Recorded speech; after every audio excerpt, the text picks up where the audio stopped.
The Souls of Black Folk by W.E.B. Du Bois. Chapter 13.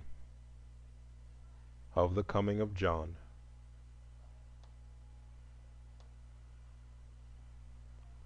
What bring they 'neath the midnight, beside the river sea? They bring the human heart wherein no nightly calm can be, that droppeth never with the wind, nor drieth with the dew. O calm it, God, thy calm is broad to cover spirits too. The river floweth on. Mrs. Browning.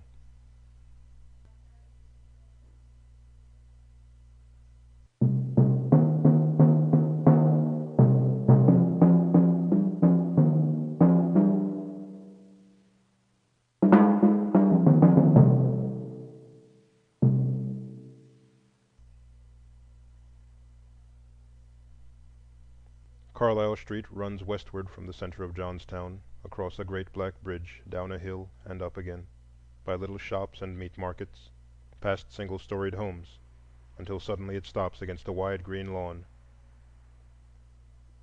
It is a broad, restful place, with two large buildings outlined against the west.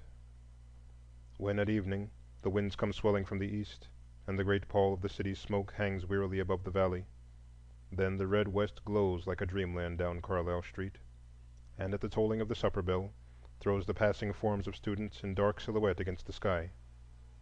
Tall and black, they move slowly by, and seem in the sinister light to flit before the city like dim warning ghosts. Perhaps they are, for this is Wells Institute, and these black students have few dealings with the white city below. And if you'll notice, night after night there is one dark form that ever hurries, last and late, toward the twinkling lights of Swain Hall, for Jones is never on time. A long, straggling fellow he is, brown and hard-haired, who seems to be growing straight out of his clothes, and walks with a half-apologetic roll. He used perpetually to set the quiet dining room into waves of merriment as he stole to his place after the bell had tapped for prayers. He seemed so perfectly awkward, and yet one glance at his face made one forgive him much, that broad, good-natured smile in which lay no bit of art or artifice, but seemed just bubbling good nature and genuine satisfaction with the world. He came to us from Altamaha, away down there beneath the gnarled oaks of southeastern Georgia, where the sea croons to the sands, and the sands listen till they sink half-drowned beneath the waters, rising only here and there in long, low islands. The white folk of Altamaha voted John a good boy, fine plowhand, good in the rice fields, handy everywhere, and always good-natured and respectful. But they shook their heads when his mother wanted to send him off to school. "It'll spoil him, ruin him," they said, and they talked as though they knew. But full half the black folk followed him proudly to the station, and carried his queer little trunk and many bundles, and there they shook and shook hands, and the girls kissed him shyly, and the boys clapped him on the back. So the train came, and he pinched his little sister lovingly and put his great arms about his mother's neck, and then was away with a puff and a roar into the great yellow world that flamed and flared about the doubtful pilgrim. Up the coast they hurried, past the squares and palmettos of Savannah, through the cotton fields and through the weary night to Millville, and came with the morning to the noise and bustle of Johnstown. And they that stood behind that morning in Altamaha and watched the train as it noisily bore playmate and brother and son away to the world, had thereafter one ever-recurring word: "When John comes." Then what parties were to be, and what speakings in the churches, and what new furniture in the front room, perhaps even a new front room, and there would be a new schoolhouse, with John as teacher, and then perhaps a big wedding. All this and more, when John comes. But the white people shook their heads. At first he was coming at Christmas time, but the vacation proved too short. And then the next summer, but times were hard and schooling costly, and so instead he worked in Johnstown. And so it drifted to the next summer, and the next, till playmates scattered, and mother grew gray, and sister went up to the judge's kitchen to work. And still the legend lingered, "When John comes."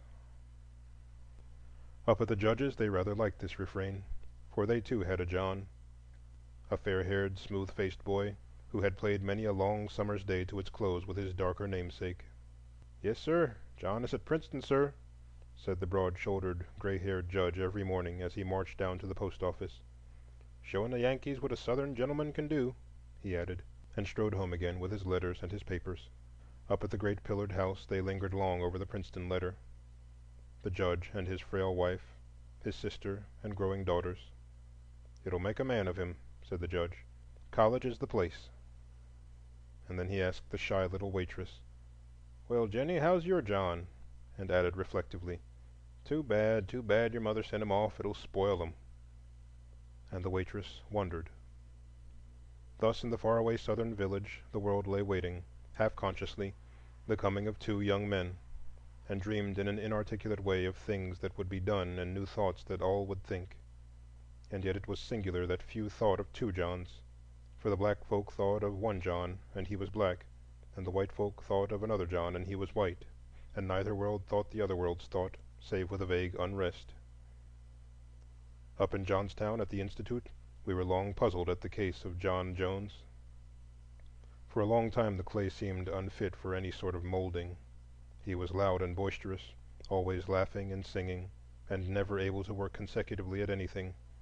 He did not know how to study, he had no idea of thoroughness, and with his tardiness, carelessness, and appalling good humor we were sore perplexed. One night we sat in faculty meeting, worried and serious, for Jones was in trouble again. This last escapade was too much, and so we solemnly voted that Jones, on account of repeated disorder and inattention to work, be suspended for the rest of the term. It seemed to us that the first time life ever struck Jones as a really serious thing was when the dean told him he must leave school. He stared at the gray-haired man blankly, with great eyes.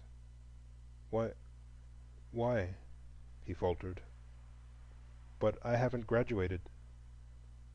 Then the dean slowly and clearly explained, reminding him of the tardiness and the carelessness, of the poor lessons and neglected work, of the noise and disorder, until the fellow hung his head in confusion. Then he said quickly, "But you won't tell Mammy and sister? You won't write Mammy now, will you? For if you won't, I'll go out into the city and work, and come back next term and show you something." So the dean promised faithfully, and John shouldered his little trunk, giving neither word nor look to the giggling boys, and walked down Carlisle Street to the great city, with sober eyes and a set and serious face. Perhaps we imagined it, but some way it seemed to us that the serious look that crept over his boyish face that afternoon never left it again. When he came back to us, he went to work with all his rugged strength. It was a hard struggle, for things did not come easily to him. Few crowding memories of early life and teaching came to help him on his new way. But all the world toward which he strove was of his own building, and he builded slow and hard.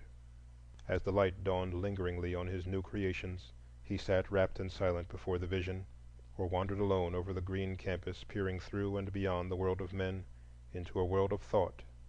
And the thoughts at times puzzled him sorely.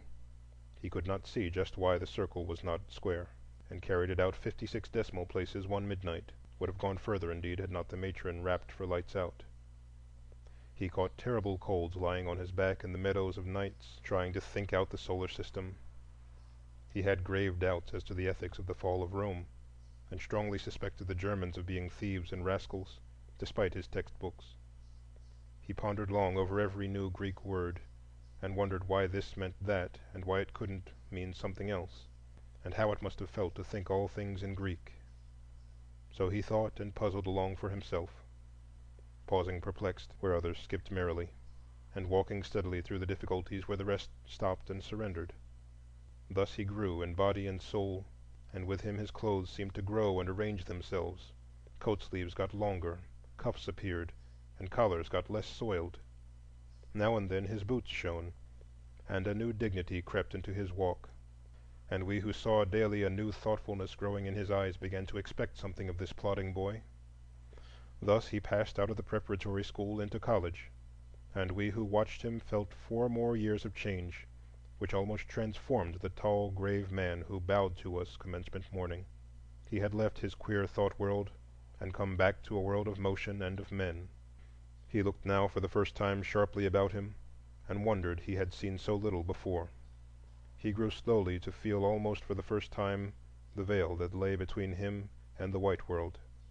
He first noticed now the oppression that had not seemed oppression before, differences that erstwhile seemed natural, restraints and slights that in his boyhood days had gone unnoticed or been greeted with a laugh. He felt angry now when men did not call him Mister. He clenched his hands at the Jim Crow cars and chafed at the color line that hemmed in him and his. A tinge of sarcasm crept into his speech, and a vague bitterness into his life, and he sat long hours wondering and planning a way around these crooked things. Daily he found himself shrinking from the choked and narrow life of his native town, and yet he always planned to go back to Altamaha. He always planned to work there. Still more and more as the day approached he hesitated with a nameless dread, and even the day after graduation he seized with eagerness the offer of the dean to send him north with a quartet during the summer vacation to sing for the Institute. A breath of air before the plunge, he said to himself in half apology. It was a bright September afternoon, and the streets of New York were brilliant with moving men. They reminded John of the sea as he sat in the square and watched them, so changelessly changing, so bright and dark, so grave and gay. He scanned their rich and faultless clothes, the way they carried their hands, the shape of their hats. He peered into the hurrying carriages.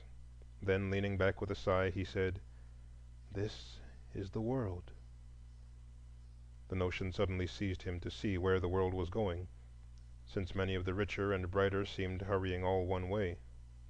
So when a tall, light-haired young man and a little talkative lady came by, he rose half hesitatingly and followed them. Up the street they went, past stores and gay shops, across a broad square, until with 100 others they entered the high portal of a great building. He was pushed toward the ticket office with the others, and felt in his pocket for the new $5 bill he had hoarded. There seemed really no time for hesitation, so he drew it bravely out, passed it to the busy clerk, and received simply a ticket, but no change. When at last he realized that he had paid $5 to enter he knew not what, he stood stock-still amazed. "Be careful," said a low voice behind him. "You must not lynch the colored gentleman simply because he's in your way." And a girl looked up roguishly into the eyes of her fair-haired escort. A shade of annoyance passed over the escort's face. "You will not understand us at the South," he said half impatiently, as if continuing with an argument.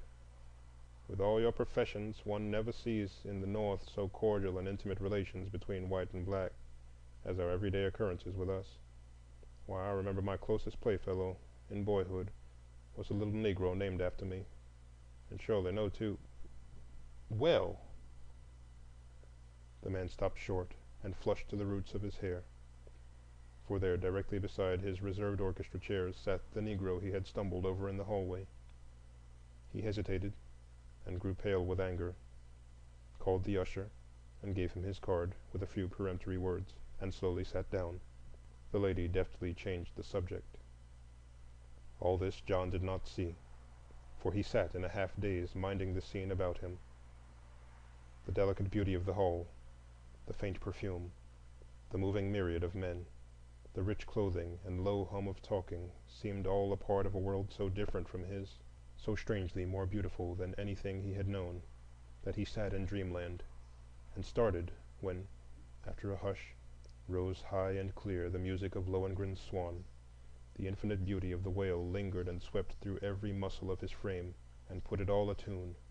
He closed his eyes and grasped the elbows of the chair, touching unwittingly the lady's arm, and the lady drew away. A deep longing swelled in all his heart to rise with that clear music out of the dirt and dust of that low life that held him prisoned and befouled. If he could only live up in the free air where the birds sang and the setting suns had no touch of blood. Who had called him to be the slave and butt of all? And if he had called, what right had he to call when a world like this lay open before men? Then the movement changed. A fuller, mightier harmony swelled away.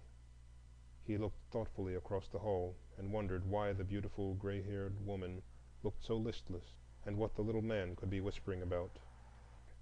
He would not be listless and idle, he thought, for he felt with the music the movement of power within him. If he but had some master work, some life service, hard, aye, bitter hard, but without the cringing and sickening servility, without the cruel hurt that hardened his heart and soul.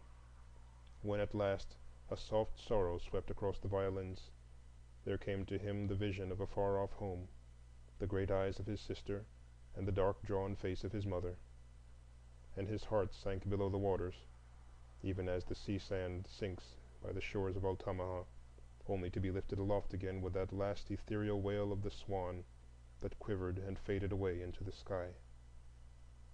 It left John sitting so silent and rapt that he did not for some time notice the usher tapping him lightly on the shoulder and saying politely, "Will you step this way, please, sir?" A little surprised, he arose quickly at the last tap, and turning to leave his seat, looked full into the face of the fair-haired young man. For the first time the young man recognized his dark boyhood playmate, and John knew that it was the judge's son. The white John started, lifted his hand, and then froze into his chair. The black John smiled lightly, then grimly, and followed the usher down the aisle. The manager was sorry, very, very sorry, but he explained that some mistake had been made in selling the gentleman a seat already disposed of. He would refund the money, of course, and indeed felt the matter keenly, and so forth. And before he had finished, John was gone, walking hurriedly across the square and down the broad streets. And as he passed the park, he buttoned his coat and said, "John Jones, you're a natural-born fool." Then he went to his lodgings and wrote a letter, and tore it up. He wrote another, and threw it in the fire. Then he seized a scrap of paper and wrote, "Dear mother and sister, I am coming. John." "Perhaps," said John as he settled himself on the train, "perhaps I am to blame myself in struggling against my manifest destiny, simply because it looks hard and unpleasant. Here is my duty to Altamaha plain before me. Perhaps they'll let me settle the Negro problems there. Perhaps they won't. I will go into the king which is not according to the law, and if I perish, I perish." And then he mused and dreamed and planned a life work, and the train flew south. Down in Altamaha, after 7 long years, all the world knew John was coming. The homes were scrubbed and scoured, above all one. The gardens and yards had an unwonted trimness, and Jenny bought a new gingham. With some finesse and negotiation, all the dark Methodists and Presbyterians were induced to join in a monster welcome at the Baptist church. And as the day drew near, warm discussions arose on every corner as to the exact extent and nature of John's accomplishments. It was noontide on a gray and cloudy day when he came. The black town flocked to the depot, with a little of the white at the edges. A happy throng, with "good mornings" and "howdies," and laughing and joking and jostling. Mother sat yonder in the window watching, but Sister Jenny stood on the platform, nervously fingering her dress, tall and lithe, with soft brown skin and loving eyes, peering from out a tangled wilderness of hair. John rose gloomily as the train stopped, for he was thinking of the Jim Crow car. He stepped to the platform and paused. A little dingy station, a black crowd, gaudy and dirty, a half-mile of dilapidated shanties along a straggling ditch of mud. An overwhelming sense of the sordidness and narrowness of it all seized him. He looked in vain for his mother, kissed coldly the tall, strange girl who called him brother, spoke a short, dry word here and there, then, lingering neither for handshaking nor gossip, started silently up the street, raising his hat merely to the last eager old auntie, to her open-mouthed astonishment. The people were distinctly bewildered. This silent, cold man, was this John? Where was his smile and hearty hand-grasp? "'Peared kind of down in the mouth," said the Methodist preacher thoughtfully. "Seems monstrous stuck up," complained a Baptist sister. But the white postmaster from the edge of the crowd expressed the opinion of his folks plainly. "That damn nigger," said he, as he shouldered the mail and arranged his tobacco, "has gone north and got plumb full of fool notions, but they won't work in Altamaha." And the crowd melted away. The meeting of welcome at the Baptist church was a failure. Rain spoiled the barbecue, and thunder turned the milk in the ice cream. When the speaking came at night, the house was crowded to overflowing. The three preachers had especially prepared themselves, but somehow John's manner seemed to throw a blanket over everything. He seemed so cold and preoccupied, and had so strange an air of restraint, that the Methodist brother could not warm up to his theme, and elicited not a single amen. The Presbyterian prayer was but feebly responded to, and even the Baptist preacher, though he wakened faint enthusiasm, got so mixed up in his favorite sentence that he had to close by stopping fully 15 minutes sooner than he meant. The people moved uneasily in their seats as John rose to reply. He spoke slowly and methodically. The age, he said, demanded new ideas. We were far different from those men of the 17th and 18th centuries, with broader ideas of human brotherhood and destiny. Then he spoke of the rise of charity and popular education, and particularly the spread of wealth and work. The question was then, he added reflectively, looking at the low discolored ceiling, what part the Negroes of this land would take in the striving of the new century. He sketched in vague outline the new industrial school that might rise among these pines. He spoke in detail of the charitable and philanthropic work that might be organized, of money that might be saved for banks and business. Finally, he urged unity, and deprecated especially religious and denominational bickering. "Today," he said, with a smile, "the world cares little whether a man be Baptist or Methodist, or indeed a churchman at all, so long as he is good and true. What difference does it make whether a man be baptized in river or washbowl or not at all?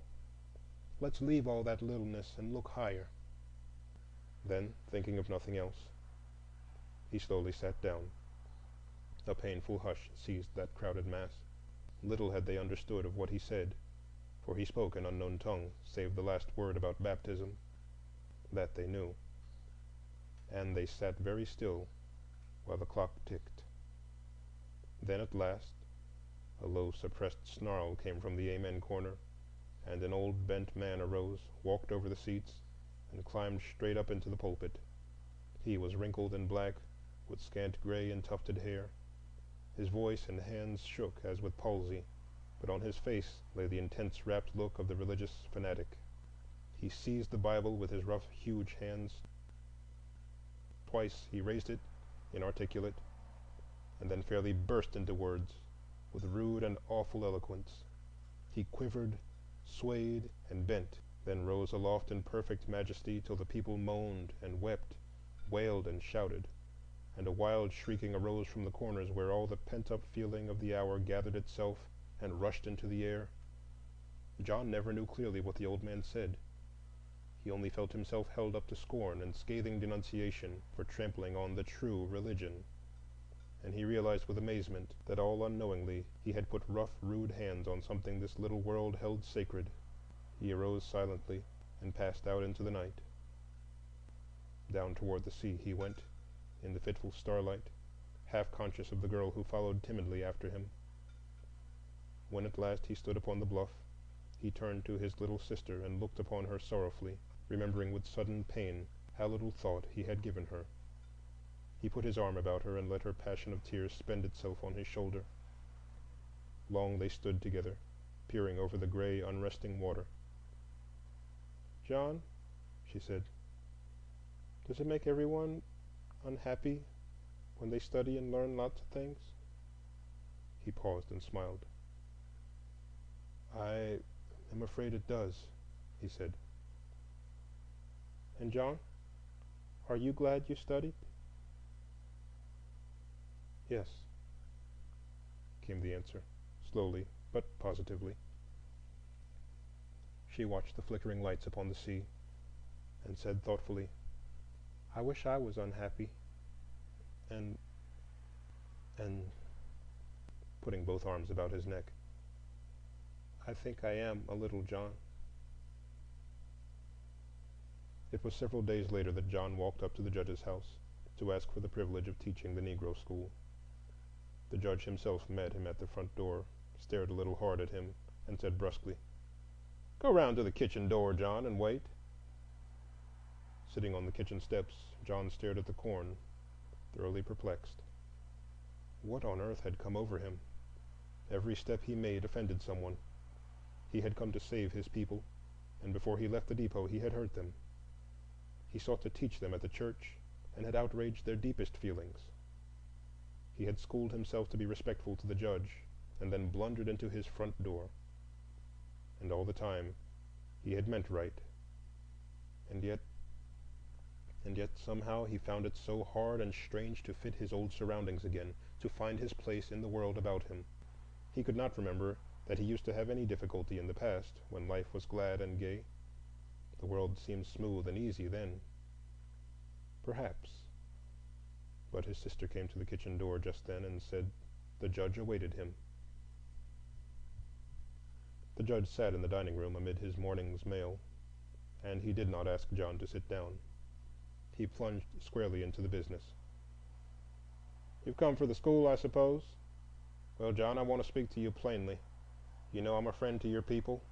I've helped you and your family, and would have done more if you hadn't got the notion of going off. Now, I like the colored people, and sympathize with all their reasonable aspirations, but you and I both know, John, that in this country the Negro must remain subordinate, and can never expect to be the equal of white men. In their place, your people can be honest and respectful, and God knows I'll do what I can to help them. But when they want to reverse nature and rule white men and marry white women and sit in my parlor, then by God we'll hold them under if we have to lynch every nigger in the land. Now, John, the question is, are you, with your education and northern notions, going to accept the situation and teach the darkies to be faithful servants and laborers as your fathers were? I knew your father, John. He belonged to my brother, and he was a good nigger. Well, are you going to be like him?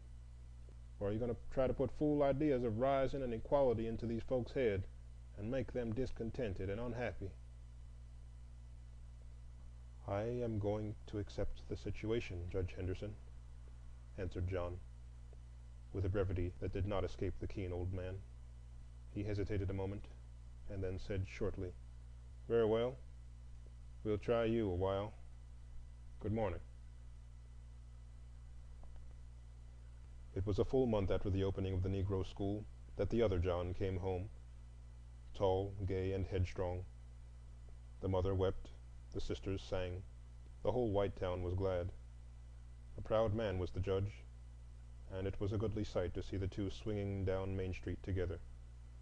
And yet all did not go smoothly between them, for the younger man could not and did not veil his contempt for the little town, and plainly had his heart set on New York.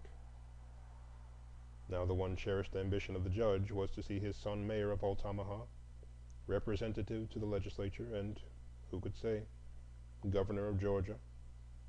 So the argument often waxed hot between them. "Good heavens, father," the younger man would say after dinner, as he lighted a cigar and stood by the fireplace, "you surely don't expect a young fellow like me to settle down permanently in this God-forsaken town with nothing but mud and Negroes?" "I did," the judge would answer laconically, and on this particular day it seemed from the gathering scowl that he was about to add something more emphatic. But neighbors had already begun to drop in to admire his son, and the conversation drifted. "Hear that John is livening things up at the darky school," volunteered the postmaster after a pause. "What now?" asked the judge sharply. "Oh, nothing in particular. Just his almighty air and uppish ways. Believe I did hear something about his giving talks on the French Revolution, equality, and such like. He's what I call a dangerous nigger. Have you heard him say anything out of the way?" "Why, no. But Sally, our girl, told my wife a lot of rot. Then, too, I don't need to hear. A nigger what won't say 'sir' to a white man, or—" "Who is this John?" interrupted the son. "Why, it's little black John, Peggy's son, your old playfellow." The young man's face flushed angrily, and then he laughed. "Oh," said he, "it's the darky that tried to force himself into a seat beside the lady I was escorting." But Judge Henderson waited to hear no more. He had been nettled all day, and now at this he rose with a half-smothered oath, took his hat and cane, and walked straight to the schoolhouse. For John it had been a long, hard pull to get things started in the rickety old shanty that sheltered his school. The Negroes were rent into factions for and against him. The parents were careless, the children irregular and dirty, and books, pencils, and slates largely missing. Nevertheless, he struggled hopefully on, and seemed to see at last some glimmering of dawn. The attendance was larger, and the children were a shade cleaner this week. Even the booby class in reading showed a little comforting progress. So John settled himself with renewed patience this afternoon. "Now, Mandy," he said cheerfully, "that's better. But you mustn't chop your words up so. If the man goes—why, your little brother even wouldn't tell a story that way, now would he?" "No, sir. He can't talk." "All right. Now let's try again. If the man—" "John!" The whole school started in surprise, and the teacher half arose, as the red, angry face of the judge appeared in the open doorway. "John, this school is closed. You children can go home and get to work. The white people of Altamaha are not spending their money on black folks to have their heads crammed with impudence and lies. Clear out! I'll lock the door myself." Up at the great pillared house, the tall young son wandered aimlessly about after his father's abrupt departure. In the house there was little to interest him. The books were old and stale, the local newspaper flat, and the women had retired with headaches and sewing.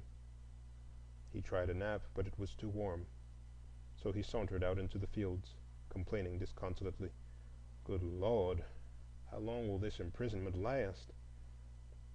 He was not a bad fellow, just a little spoiled and self-indulgent, and as headstrong as his proud father. He seemed a young man pleasant to look upon as he sat on the great black stump at the edge of the pines, idly swinging his legs and smoking. "Why, there isn't even a girl worth getting up a respectable flirtation with," he growled. Just then his eye caught a tall, willowy figure hurrying toward him on the narrow path. He looked with interest at first, then burst into a laugh as he said, "Well, I declare, if it isn't Jenny, the little brown kitchen maid. Why, I never noticed before what a trim little body she is." "Hello, Jenny. Why haven't you kissed me since I came home?" he said gaily. The young girl stared at him in surprise and confusion, faltered something inarticulate, and attempted to pass. But a willful mood had seized the young idler, and he caught her arm. Frightened, she slipped by, and half mischievously he turned and ran after her through the tall pines. Yonder toward the sea, at the end of the path, came John slowly with his head down. He had turned wearily homeward from the schoolhouse, then, thinking to shield his mother from the blow, started to meet his sister as she came home from work and break the news of his dismissal to her. "I'll go away," he said slowly. "I'll go away and find work and send for them. I cannot live here longer." And then the fierce, buried anger surged up into his throat. He waved his arms and hurried wildly up the path. The great brown sea lay silent. The air scarce breathed. The dying day bathed the twisted oaks and mighty pines in black and gold, and there came from the wind no warning, not a whisper from the cloudless sky. There was only a black man hurrying on with an ache in his heart, seeing neither sun nor sea, but starting as from a dream at the frightened cry that woke the pines, to see his dark sister struggling in the arms of a tall and fair-haired man. He said not a word, but seizing a fallen limb, struck him with all the pent-up hatred of his great black arm, and the body lay white and still beneath the pines, all bathed in sunshine and in blood. John looked at it dreamily, then walked back to the house briskly, and said in a soft voice, "Mammy, I'm going away. I'm going to be free." She gazed at him dimly and faltered, "North, honey? You going north again?" He looked out where the North Star glistened pale above the waters and said, "Yes, Mammy, I'm going north." Then, without another word, he went out into the narrow lane, up by the straight pines, to the same winding path, and seated himself on the great black stump, looking at the blood where the body had lain. Yonder in the gray past he had played with that dead boy, romping together under the solemn trees. The night deepened. He thought of the boys at Johnstown. He wondered how Brown had turned out, and Carey, and Jones. Jones? Why, he was Jones. And he wondered what they would all say when they knew, in that great long dining room with its hundreds of merry eyes. Then, as the sheen of the starlight stole over him, he thought of the gilded ceiling of that vast concert hall, heard stealing toward him the faint, sweet music of the swan. Hark! Was it music, or the hurry and shouting of men? Yes, surely. Clear and high, the faint, sweet melody rose and fluttered like a living thing, so that the very earth trembled as with the tramp of horses and the murmur of angry men. He leaned back and smiled toward the sea, whence rose the strange melody, away from the dark shadows where lay the noise of horses galloping, galloping on. With an effort he roused himself, bent forward, and looked steadily down the pathway, softly humming the song of the bride. Freudig geführt, ziehet dahin. Amid the trees, in the dim morning twilight, he watched their shadows dancing and heard their horses thundering toward him, until at last they came sweeping like a storm, and he saw in front that haggard, white-haired man whose eyes flashed red with fury. Oh, how he pitied him, and wondered if he had the coiling, twisted rope. Then, as the storm burst round him, he rose slowly to his feet and turned his closed eyes toward the sea, and the world whistled in his ears.